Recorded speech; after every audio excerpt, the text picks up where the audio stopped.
Hi guys, good afternoon. Thank you very much for having me here. Thank you, Nitya, for the kind introduction.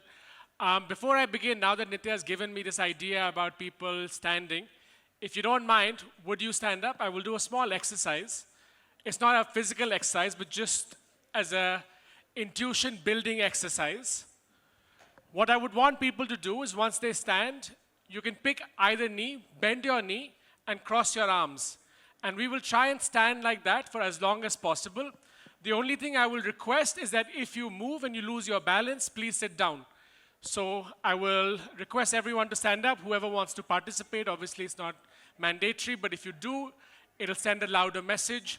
So if we begin now, bend one knee and fold your arms and try and stand. We can try and at least maintain this for a minute. And if you can maintain it for a minute, great. If you lose balance, please sit down. Can we start? Oh, we started, okay. But nobody's sitting. I can see people moving, but literally nobody's sitting. Okay, excellent. The idea of doing this is that as you guys will continue to do this, and guys, seriously, if you're moving, just sit down. No, literally the entire row is moving, but nobody's sitting. Okay, guys, maybe just sit down. The idea of making you do this is to make you understand that while you are trying to achieve balance in so many different aspects of your life, there is a very core element where we're losing balance. And which brings me to the keynote topic for today, which is sitting is the new smoking. This is not a line that I have come up with. This is a report published by WHO. Today, the global workforce, the average sitting time is 9.3 hours. This includes the blue-collared workers also. Perhaps for the white collars, it is even more, right? You're sitting at your desk, you're sitting in your car, you're sitting while watching TV. The average sleep time is 6.8 hours. The average sitting time is beyond 9 hours, which is considered lethal, and which is the primary cause for death globally, far more than smoking. Smoking only kills 3.2 million people a year. Physical inactivity kills 35 million people a year. So coming to corporates, when we started building the platform that we are today, it has been a long journey. And one thing we understood when we spoke to corporate HR, there was a lot of intent. There was a lot of intent to do better for your employees, for your colleagues, for people who you considered your family, to take care of them. But somehow, some chartered accountants back in the day told us that machines are assets, and people are costs. Salaries go on the P&L, machine investment goes on the balance sheet. Because of that, the entire thinking has been that employees are a cost. Everything you do for the employee is a cost item. Consequently, if you think about machines today and what our corporates do, you buy a machine, you get insurance for it in case something happens. But to ensure that the machine is performing, you have engineers who look after it, you give it downtime, you have an AMC contract, but you don't do any of that for your employees. All you do for your employees is insurance. So if they fall so sick that they must get hospitalized, only then they can benefit. And all these benefits are trying to drive who? What is the, as a mixed economy that India is, or as a free market economy that we're trying to be, what are we chasing? Every corporation today is chasing healthy who? Healthy profit margin. You look at any red newspaper, red being your Financial Express, Economic Times, anybody, you will see the word healthy everywhere. Healthy EBITDA, healthy profit margin, healthy growth. But nowhere does it mention healthy for the people who are actually driving this. And that is where I want to borrow from one of the mantras I've heard from a lot of HR gurus, that it is time to replace the I with the we. So everything we do today is illness focused. And that paradigm needs to shift to being wellness focused. And when I say this, like I've spoken to a lot of people. We currently serve more than 17 lakh employees in the country. And there's HR at every level that we meet across the 100 corporates that we serve. When we talk about wellness, they will tell us, yeah, we're doing OPDs, we're doing doctor consults, we're doing pharma, we're doing insurance. All of these are sickness, guys. We have to stop calling it wellness. None of this, if I spoke to you about financial wellness, I said I had 100 rupees in my pocket. What would your financial program, wellness program help me do? Make this 100 rupees into 150 rupees over a period of time. It is not going to tell me to go bankrupt and then try and rebuild to 100.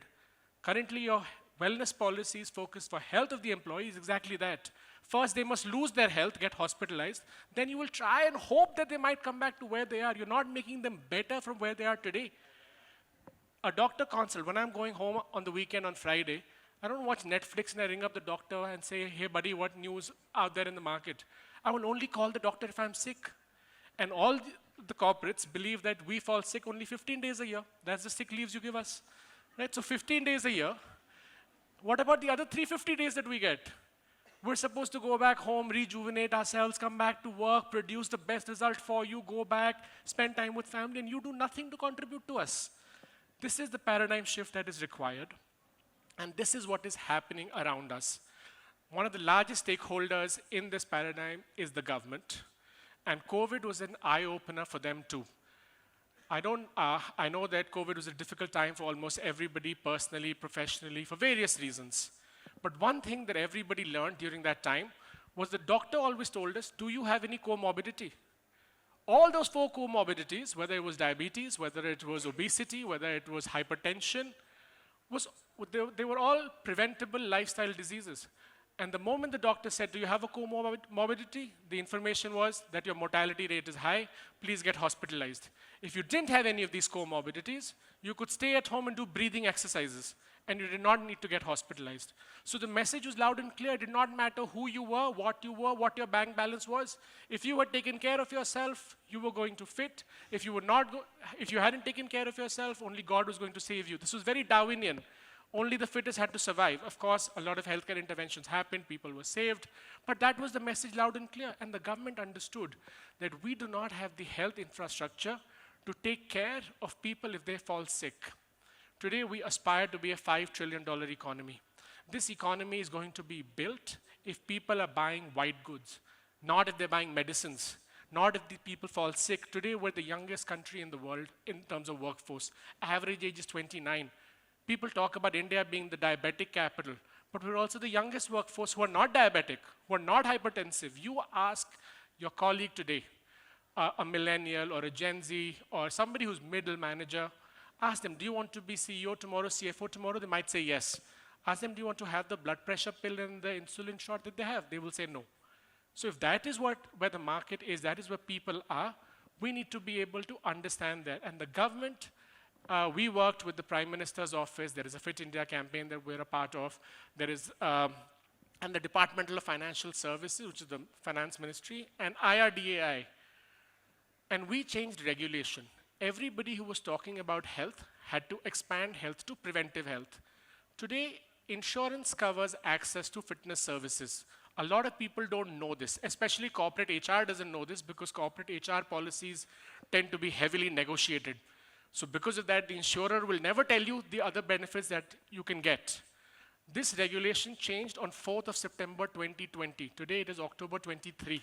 It has been in the market for 3 years. However, 2 years were COVID lockdowns. The economy only opened in November 21. After that, it does not matter who your insurer is, whether it's private sector like Care Health, Niva Bupa, SBI General, New India, National, everybody has this covered. So this is something that we have been very grateful to the government and to the leadership for being able to enact this policy to the IRDA, for understanding that this is the need of the hour. And obviously, this is something that resonated very well with corporate HR. We went to a lot of CFOs and we asked them, guys, tell us which asset would give you a 6:1 return. Where should I put my money that will give me a 6 times return? And nobody, and this is recorded content, everybody thought it has to be a speculative asset, right? Maybe Bitcoin would give it to you at some point, maybe some futures will give it to you at some point. But on a daily basis, your employee is generating 6:1 on your CTC. There is nobody in sales who's hired with less than a 3 times target. Everybody is generating a 6-time return across the board. And this is also proven by Harvard Business Review as a case study and as a published paper. Every $1 invested in an employee's fitness and wellness yielded a $6 return. They did this study across 17 or 18 industries, okay, which meant construction companies like L&T, to tech companies like Google, to banking, to auditing, to people heavy, to tech heavy. What they realized was, It did not matter where an employee deployed their skills. What mattered was it was one body, one mind. The same way medicines work for you, does not matter what trade you ply, that is how fitness works for you. No matter where you are, who you are, you have to remember the class 4 definition of health. Health is the state of physical and mental well-being. So the moment you are physically fit and you're physically able is only when you can try and be more productive. And this $1 invested by the companies generated $3.27 of savings in increased productivity and absenteeism. Because think about it, if I know that I have to come to work every day and I only get 15 sick days, when I'm not bedridden, I will still come. I will sneeze my way around. I will infect 4 other people. I will get them not to show up to work. The day that I am at work, I'm demotivated. I'm not taking the right decisions, or maybe I'm just delaying decisions. All of that is costing you. There was no way of tangibly measuring and computing it, so you did not know. Harvard has done that now. Now you know that because of absenteeism and because of people showing up but not being present, it is costing you $3.27. And $2.73 was just reduction in healthcare expenses. If people are fit, it is intuitive that your healthcare expenditure will go down. That is the basis that IRDA took to say, okay, insurance should cover it, because if claims are going down, the price is already being paid. A lot of people told us, that's a Harvard study, those are Americans, Americans are different, we're Indians, we have a different culture. So BCG India did a study. BCG India found that 89% employees wanted direct assurance that you value their well-being. Well-being being a big word, but fitness and health being the primary driver. 67% people said that they want to make that as a factor when they choose a job. WHO identifies chronic inactivity as the primary cause for burnout. Burnout is a word that was so used over the last 2 years. Today, do you know who faces burnout? If you look at the bottom, 86% are millennials. Before this, the report that was launched spoke about middle managers being the backbone. These millennials are your middle managers. They are the backbone. The senior leadership depends on them for execution. The juniors depend on them to be groomed for a tomorrow. And it is every senior leader's duty, fiduciary duty, to leave the organization fitter and stronger than what they inherited. So if the millennials are faced, 86% of them are reporting a burnout, are they going to be fit and well to lead tomorrow? Are we grooming them correctly? Are we taking care of them today? 76% are more older and experienced people. This is quite intuitive. People understand that, yes, with responsibility comes your pills, comes your difficulty, and people keep talking about how busy they are. But WHO also recommends only 150 minutes of physical activity a week. 150 minutes is 2.5 hours. A week has 168 hours. 2.5 hours out of 168 is 1.48% of the time. So if we can't find that time because of some reasons, maybe there is a solution which will help you find it. Sorry, and that, I'm not pitching FITPASS, but check on time, please. Okay. And there is just this one study that we did with 17 institutions, each of them who had more than 5,000 full-time employees. If you were enrolled with FITPASS and active, attrition fell by 43%. A large tech company, ITES company with more than 300,000 employees, their CFO told us, Akshay, you don't have to talk about healthcare expenditures being reduced. Just tell me how many people I retained. Replacing a middle manager costs me about 20 to 22 lakhs, given whatever their CTC was. This entire program, if attrition fell by 43%, if I can save 15 people out of 3 lakh people from leaving, my costs are recovered. There are so many various ways that ROI works out for a corporate once you start investing in your employees. And to know how we do this and what we can do, you can either speak to the finest corporates in the country or come meet us at our stall outside. But I really hope you enjoyed the session, and I'm right here for the next 2 days to talk to you. Sorry, Nitya, for overrunning. Thank you very much, guys. Thank you. Thank you so much, Akshay, for that.